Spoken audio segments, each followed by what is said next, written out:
Good morning, everyone. My name is Jefferson Medora, your trainer and assessor for the Food Processing Institute. On behalf of Horizon Pathway Trainers and Care, I welcome you to this training program. Congratulations on taking this first step toward graduating. And passion and recognized certification in the processing industry. Today, I walk you through what to expect in the course.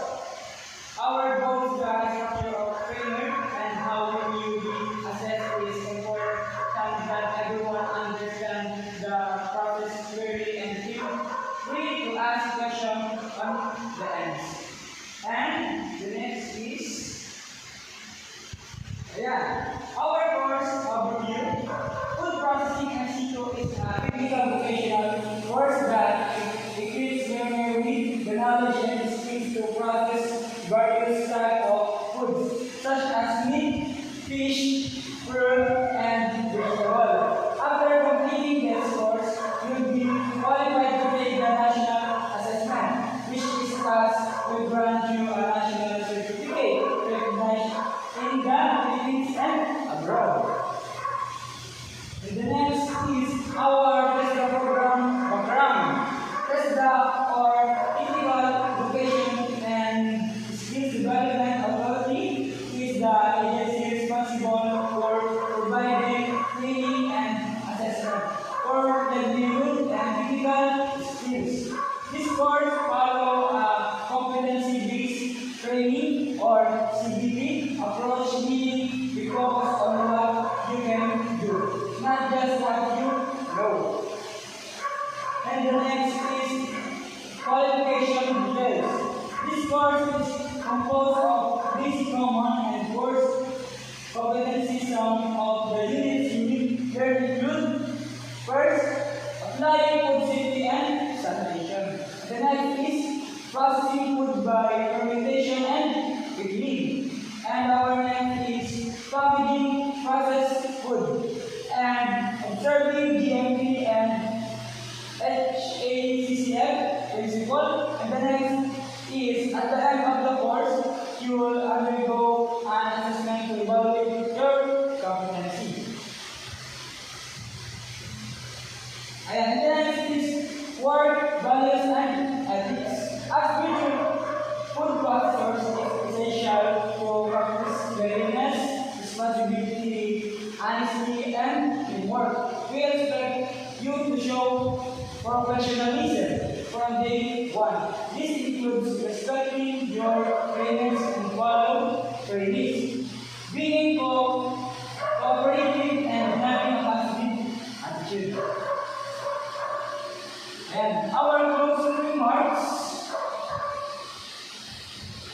as we can close in our CITO processing journey, I would like to express and heartfelt congratulations everyone, and thank you so much, and God bless to your assessment, and give your best to assessment for your passing the assessment. Thank you so much, and God bless everyone.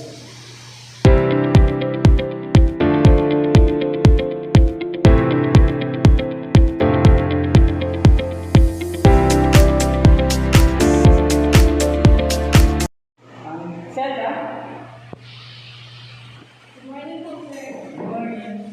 Kamusta ang iyong assessment? Kamusta ka niyo? Okay naman po. Ayan.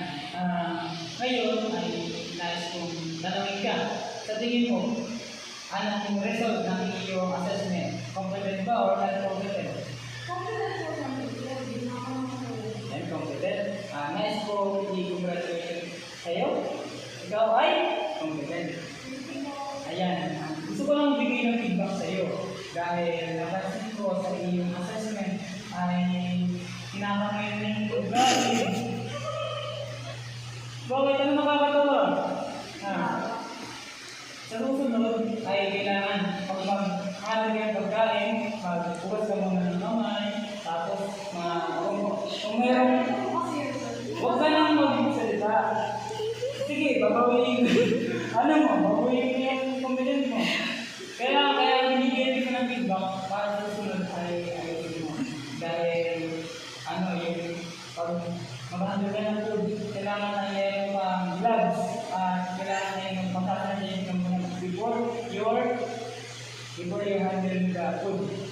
yun, susunod kailangan ay maayos.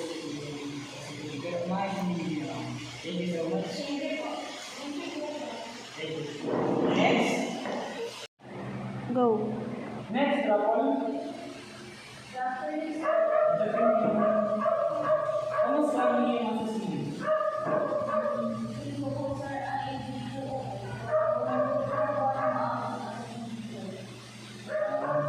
Sabi ko sa iyo na sabihin sa iyo na ikaw ay okay lang ba? Gusto ko lang magbigay ng feedback sa iyo na dahil hindi mo nga na gawa na maayos ang iyong assessment, na ko lang sabihin sa iyo na susunod na mag-take ka ng assessment ay kailangan na maayos at kailangan nag-aaral ka para magawa mo na maayos ang iyong presentation sa assessment. Dahil ito ay assessment, hindi practice.